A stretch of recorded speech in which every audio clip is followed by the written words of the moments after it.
அன்பு வணக்கம். நாகபூஷணி. நாகபூஷணி கருப்பையா இந்த பெயர் இலங்கையில் இருக்கக்கூடிய தமிழர்கள் மாத்திரமல்ல, தென்னிந்திய வானொலி ரசிகர்கள், அதையும் தாண்டி ஐரோப்பா வரை வாழ்கின்ற தமிழர்கள் அறிந்த ஊடக பிரபலத்தின் நாமம்.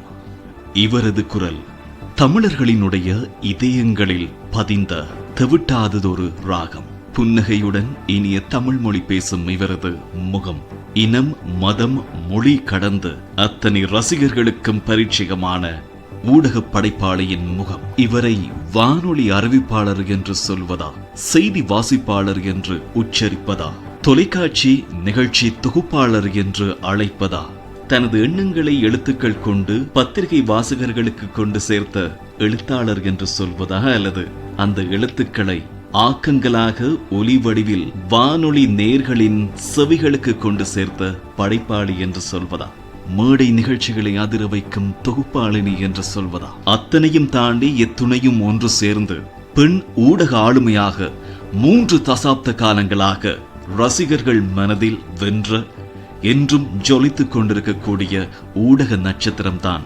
நாகபூஷணி கருப்பையா அவர்கள்.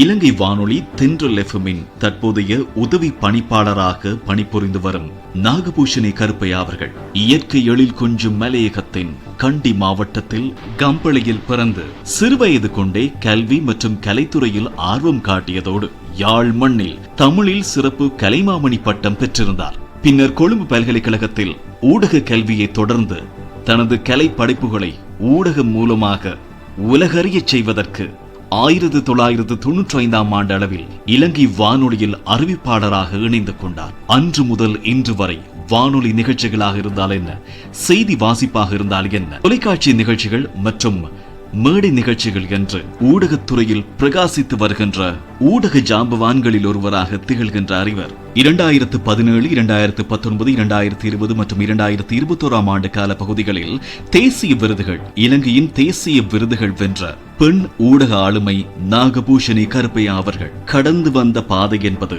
இலகுவானதொன்று அல்ல. தசாப்தங்கள் ஏன், 1 வருடம் கூட இந்த ஊடகத்துறையிலே ஆற்றல்களையும் திறமைகளையும் விதைத்து ஊடகத்திலே தமக்கான ஒரு இடத்தை தக்க வைத்துக் கொள்ள முடியாத கடுமையான போட்டி சூழ்நிலைகள் நிலவிய 90களின் ஆரம்பத்தில் தனது ஊடக பயணத்தை ஆரம்பித்து டிஜிட்டல் மயம் என்ன, வர்த்தக ரீதியில் பேஷனாகவும் ப்ரொஃபஷனலாகவும் போட்டி போட்டு இந்த ஊடகத்துறையில் நாளுக்கு நாள் தமது எண்ணங்களை மாற்றி விதைத்துக் கொண்டிருக்கக்கூடிய ஊடக சூழல்களிலும் கூட இன்று வரை ஜொலித்துக் கொண்டிருக்கக்கூடிய மிகச்சிறந்த பெண் ஊடக ஆளுமைதான் நாகபூஷணி கருப்பையா அவர்கள். நேற்று ஜனாதிபதி விருது 2025, 2023ஆம் ஆண்டுக்கான வானொலி, தொலைக்காட்சி, ஊடக நிகழ்ச்சிகளுக்கான விருதுகள் வழங்கப்பட்ட நிகழ்வின் போது சிறந்த வானொலி செய்தி வாசிப்பாளருக்கான நடுவர் குழாத்தின் விசேட விருதினை வென்றுள்ளார்.